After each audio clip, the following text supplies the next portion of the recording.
Hi, this is Hedy from Nanny's Italian Kitchen. I know it's been a while since I've been making a video, but with the holidays, the winter, my grandchild being born, it was very, very busy time. So today I'm going to show you how to make, in Italian it's called a Panzerotti. That's what we called them when we were kids. That's what my mother called them, my grandmother. Some people call them, in English they're potato croquettes, but to us we call them panzis for short. I am making 5 pounds of potatoes today because whenever I make them, they're never enough. You don't have to make 5 pounds. You could split the recipe in half, but this is 5 pounds of potatoes. What you have to do is you have to boil them with the skins on. Then, when they cool, you peel the skin off. You could do it with the knife, like I like to do it with the knife, so it makes it easier. And you take all the skin off, plus you get more potato. I mean, sometimes the potato, when you cut it, you peel it, you take off half the potato, especially if you peel them first.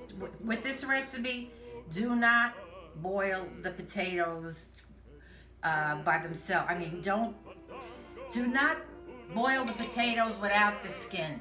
That's what I'm trying to say. Because the potato absorbs the water.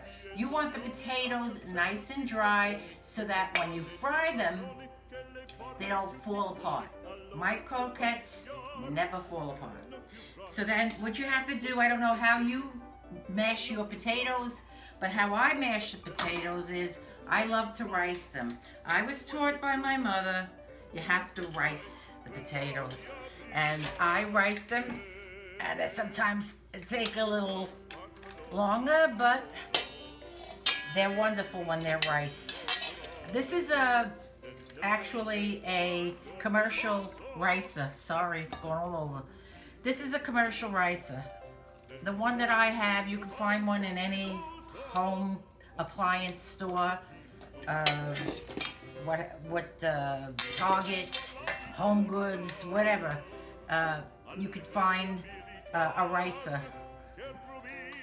Now that you've riced all your potatoes, and by the way, this is what some commercial ones may look like. I mean, I've had this, I don't know, 20, 25 years, maybe more. My mother used to use it, so the newer ones don't have the holes on the side, just on the bottom, but even if you want to use another way of mashing the potatoes, I find that the rice is the best and doesn't have any lumps.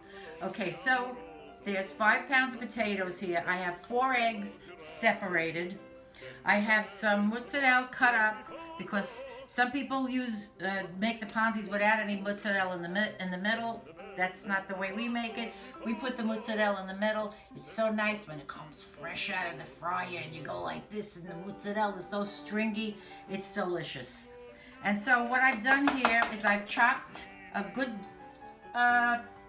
2 or 3, 4 tablespoons of parsley, fresh parsley. If you don't have fresh parsley, you could use the flakes in the jar, but nothing is like the fresh.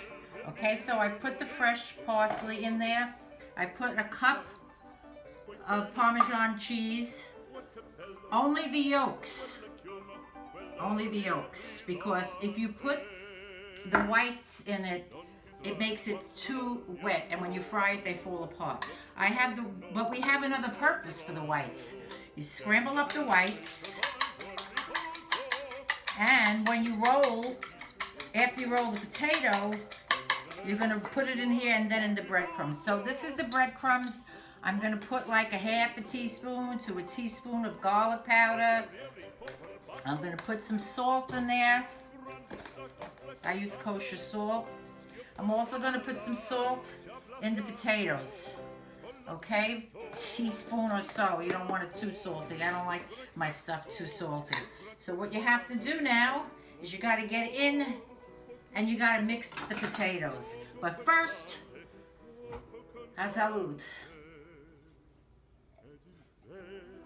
Okay. You mix your potatoes very well.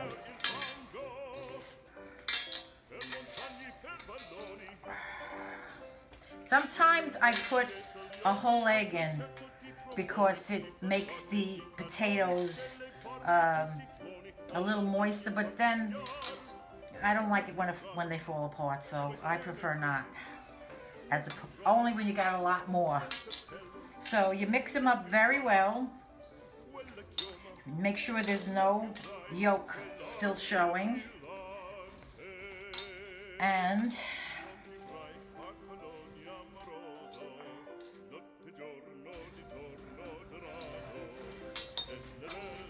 okay. We're getting there. It's almost mixed, and as I just noticed when I paused the video 2 minutes ago, my son Arthur's taking this video, by the way. Once again, he has his Spurs cap in the middle. He's a Spurs fanatic. And a Spurs ball on top of the Yeah. Italian bread. Okay, so She didn't see that yet. I'm going to show you how to, it's all mixed very well, the eggs, the parsley, and I'm going to wash my hands now. I'm back. I have all my potatoes mixed. Now this batch will make about 30 to 35 panzis, depending on how big you make them.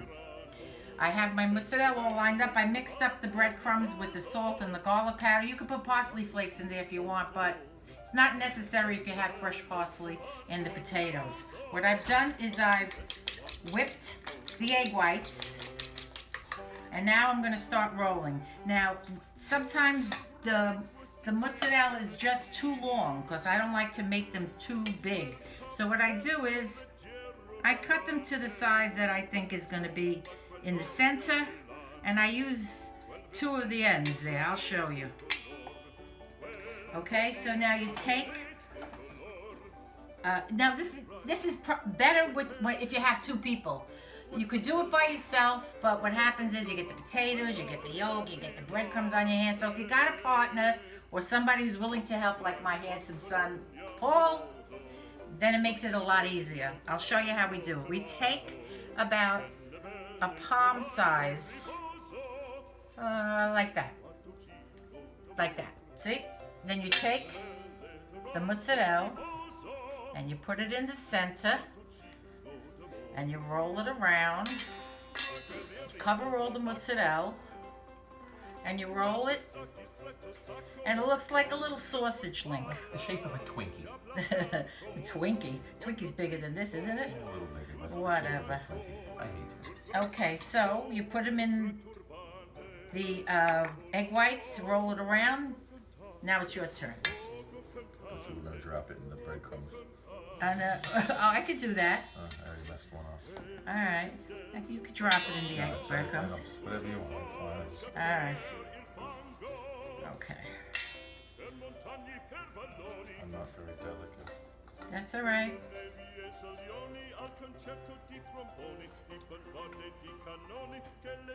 These were my favorite when I was a kid. These are everybody's favorites, but they're a lot of work, and like a lot of people don't want to be bothered making them. So what are you gonna do? One Christmas, when I was at my youngest, fattest, before I lost weight and became a normal person, I ate, I believe, 13 of these, and everyone was in shock. Yes, I said 13. They are very filling. They are very filling. I don't know how I ate 13. I can only eat about 2 or 3 now before I'm full. All I right. don't know how I did that. Hi, we're almost done with the rolling. Now, if you are going to do these by yourself and you don't have somebody else to help you, what I suggest you do is roll them, put them on the side, and then do the egg and the breadcrumb, because if you try to do all the steps, what's going to happen is you're going to get a lot of breadcrumbs on your hand, and then you either have to wash it, go back, or whatever, and it's you'll have too much. Everything will be mixed together. So my suggestion is to do it in 2 stages. And okay, so we have I think there's 23, there's going to be like 25. We got to have 23. 23, and then 24, 24, 25. 26. The 26 or 27 out of 5 pounds. Now, if you don't want that much, cut the recipe in half. If you're wondering why Paul isn't breading them anymore, they don't come out very good when I do them. He's making them They look would like clump a finger little bit. impressions. It's the first time I ever did them, and it didn't come out great. Alright, what's alright? Okay, so we got the last one here, so it's 27? 26. 26, okay. Now this one's a little tiny, but hey. 26 and a half if you count that. Yeah, this one is like a little tiny guy. I'll put a stick in here. Okay.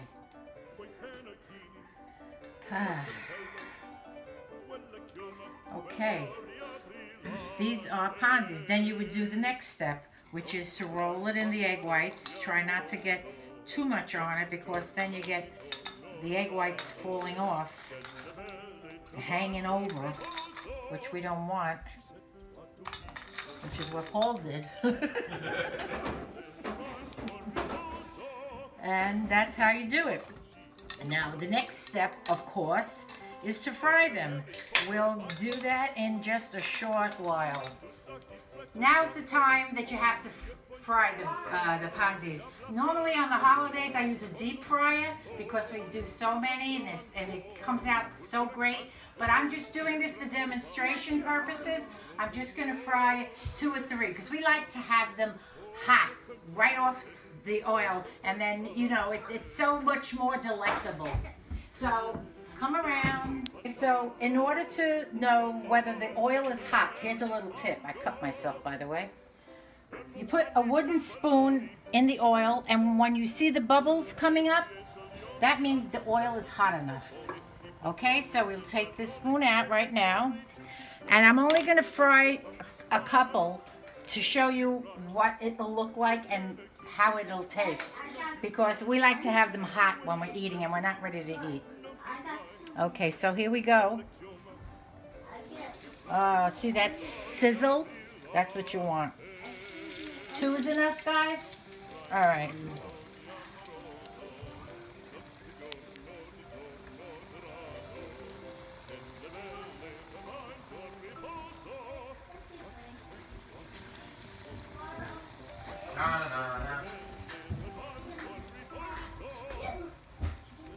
Another little tip, if you want to make these the day before and you're going to put them in the refrigerator, I suggest you take them out like an hour or 2 before you're ready to fry them, because they'll be so cold. And then the oil, they'll possibly crack open. And the worst thing is to have a cracked Panzerotti. Be careful, they pop. The good thing about the deep fryer is that you get the ends. Unless you have oil that's really, really high, it's not going to get the ends, but it's still good enough. These are ready. These are the Ponzi's, all crispy and brown. And you know, back in the old days when my mother was around, we didn't have deep fryers. We used to fry them just like this, and that's perfectly fine if you don't have a deep fryer. But they're totally delicious. So, hey, Chendan. And as my grandsons would say, okay. Okay, here goes. We're going to have a little sampling here. Go ahead. Want to pick one of these up? All right, I'm the guinea pig who has to burn the roof of his mouth for Nanny's Italian kitchen. Want to take a bite? It's really hot, buddy.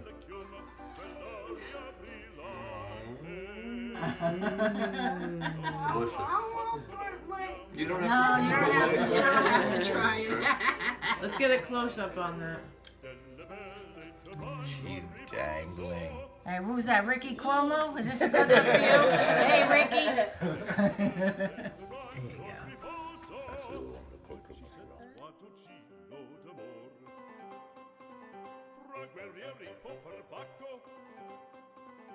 Quando stacchi stretto sacco, schioppo in spalla, sciabla a fianco, collo dritto, uso franco, un gran casco.